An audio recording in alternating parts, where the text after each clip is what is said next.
சேந்தன் அமுதன் வந்தியத்தேவனை பார்த்து, அண்ணா கோட்டைக்குள்ளார பழவேட்டையரை பற்றிலாம் அதிகமாக பேசாதீங்க, அது பேசுனா பெரிய ஆபத்தாயிடும் அப்படின்னு எச்சரிக்கை பண்ணுறான். ஏன் தம்பி ஒரேடியாக பயமுறுத்துற? எல்லாரும் ஆளாளுக்கு பழவேட்டையர் பழவேட்டையர்னு பேசுகிறாங்களே, என்ன அவ்வளோ பெரிய ஆளாக அவங்க அப்படிங்கிற எண்ணம் வந்தியத்தேவன் மனசுக்குள்ளே வந்தது. உண்மையாக சொல்கிறேன்னே, 2 பழவேட்டைகள் தான் இப்போ சோழ சாம்ராஜ்யத்தையே ஆள்றாங்க. அவங்க அதிகாரத்துக்கு மிஞ்சின அதிகாரம் வேறு எங்கேயுமே இல்லைன்னு அப்படின்னா. என்ன சொல்கிறப்பா, சக்கரவர்த்தி கூட அவங்களோட அதிகாரம் இல்லையா? சக்கரவர்த்தின நோய்வாய்ப்பட்டு கிடக்காரு, பழுவூரார் போட்ட கோட்டை அவர் தாண்டதில்லை அப்படின்னு ஜனங்க சொல்கிறாங்க. அவருடைய சொந்த புதர்களுடைய பேச்சை கூட காதில் ஏறலைன்னு சொல்கிறாங்களே. ஓஹோ, அப்படியா சமாச்சாரம்? பழுவேட்டரோட செல்வாக்கு அபாரமாக தான் இருக்கணும். 2 வருஷத்துக்கு முன்னாடி அவங்களுக்கு இவ்வளோ செல்வாக்கு இருந்த மாதிரி தெரியலையே அப்படின்னா. ஆமாம், அப்படிலாம் இல்லை. அதிலும் சக்கரவர்த்தி தஞ்சாவூருக்கு வந்த பிறகு தான் பழவேட்டையர்களுடைய அதிகாரம் எல்லை இல்லாமல் போயிடுச்சு. அவர்களை தட்டி பேசுகிறதுக்கே யாரும் இல்லை.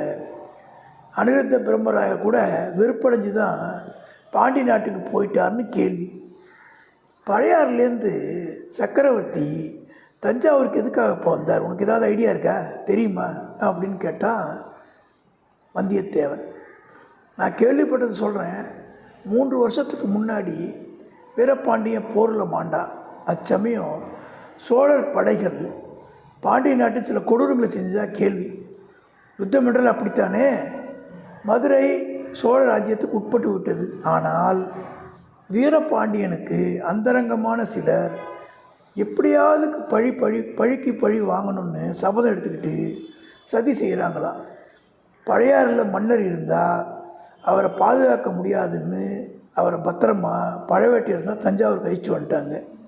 இங்கே கோட்டையும் வலிமையாக இருக்குது, கட்டுக்காவலும் அதிகம். அதோட சக்கரவர்த்தி உடம்பு நலத்துக்கும் பழையாறை காட்டிலையும் தஞ்சாவூர் நல்லதுன்னு வைத்தியர் சொன்னார்கள். ஓஹோ, சுந்தர சோழன் உடம்பை பற்றி எல்லாரும் சொல்கிறாங்களே, என்னதான்ப்பா அவருக்கு நோய் அப்படின்னு கேட்டான் வந்தியத்தேவன்.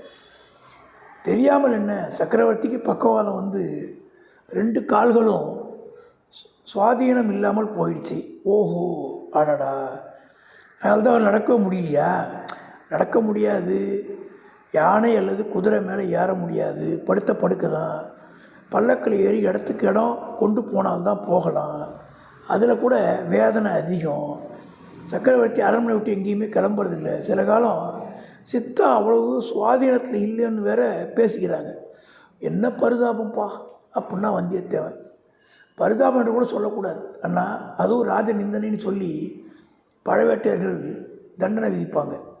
பழவேட்டையர் பழவேட்டையர் பழவேட்டையர், எங்கே யார்கிட்ட பேசினாலும் பழவேட்டையரை பற்றியே பேச்சு.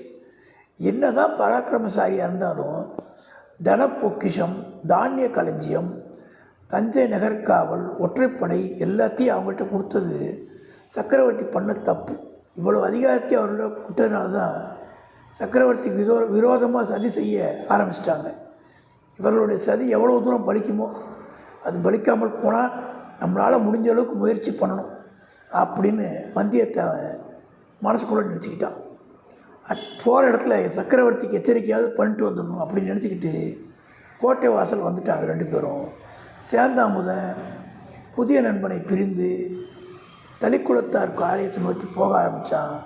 வந்தியத்தேவன் எத்தனையோ மனக்கட்டையோட மனக்கோட்டையோட அந்த கோட்டை வாசலை நெருங்குகிறான்.